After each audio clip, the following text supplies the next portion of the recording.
Hello everyone, I'm Kibitz and welcome back to They Are Billions. As you can probably tell, this isn't going to be one of our normal videos. Oh no, because a test version of the They Are Billions map editor was just released and I want to check it out and show you guys what you can do with it. But I'm sure you guys are wondering, how on earth do I get this? I'm not seeing it. What's going on? Well, pretty much you have to opt in to the They Are Billions test branch, and I have the instructions on how to do that in the description below. And then, once you opt into that and launch the game, you have a new intro screen. It looks a little bit like this, but essentially what you want to do is go into More and launch the editor. Oh yeah, I should mention, if you want to play the new custom maps made by other people and the developers themselves, you go to New Game Now. Survival game's there, challenge of the week is there, and the custom level is here as well. So I was testing stuff out, have my own, and then the developers made this one, the 50-day challenge. And if you want to watch me play that, I have a video of that right here. Anyway though, we're gonna jump into the editor.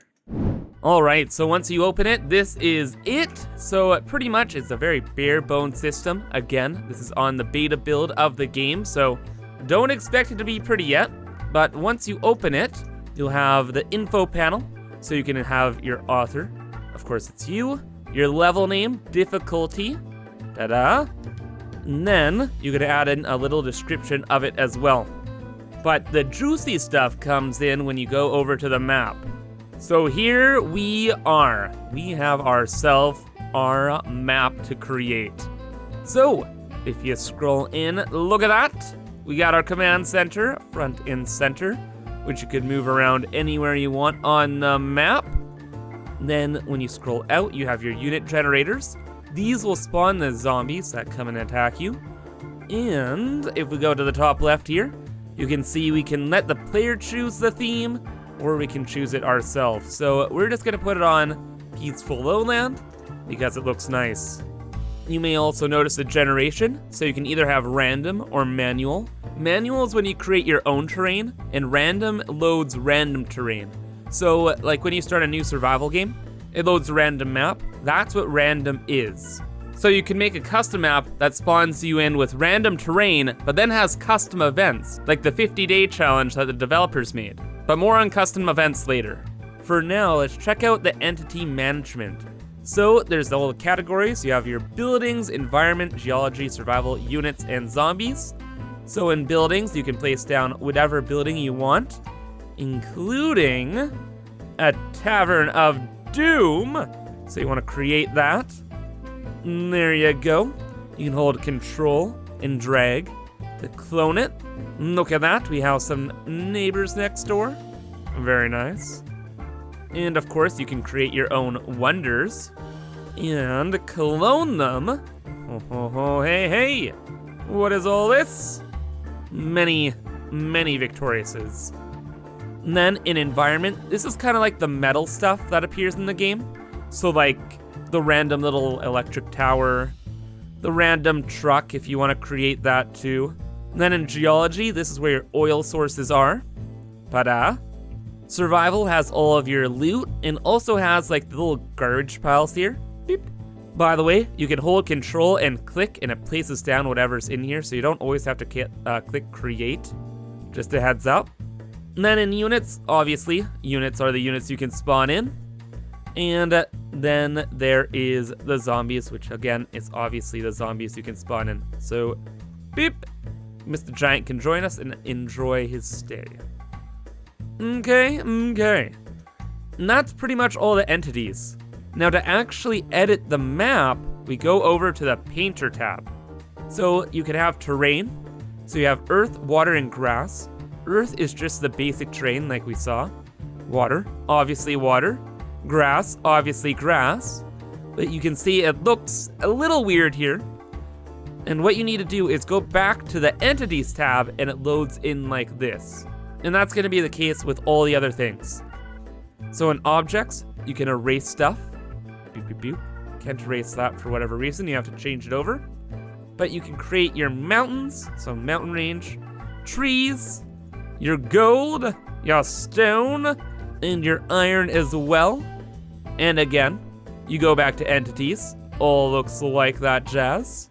And then there's the infected tab. So the infected tab spawns in zombies. So let's change the brush size, make it square. Have some ultra zombies down here. Some powerful ones here. And let's check them out. So the ultra zombies are just giants for now. So we just spawned in like 500 of them, which is kind of insane. And then we have our powerful zombies, which are kind of like the zombies that are on the edge of the map. So you got your chubbies, you got your harpies, you got your venom spitters, and the jazz. But that's all there is for the entities and the painter here. So now things are gonna get a little bit more complicated, okay? And that's in the events tab.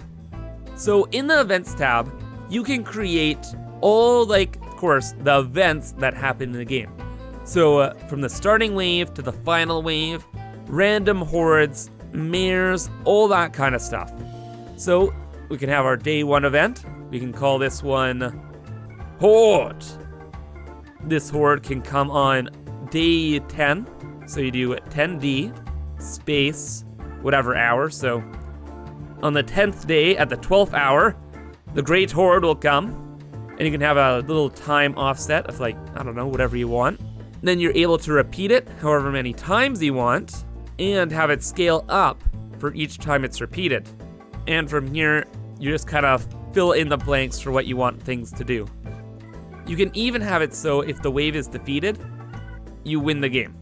So say in a unit generation here, you want it to be a weak zombie. 1 min, 1 max. It is literally 1 weak zombie. And if you kill it, you win the game. But an important thing is to choose which generator it comes from. So let's quickly go over that.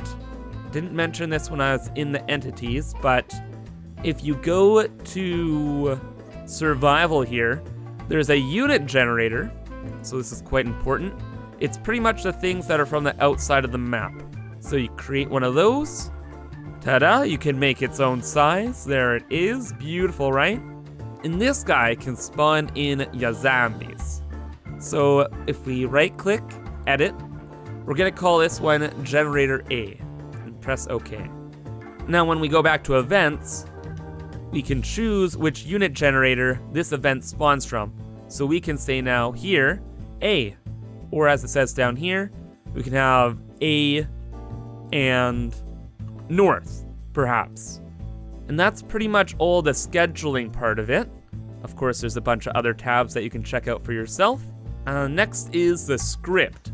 So along with spawning in zombies, you can have a few other things happen too.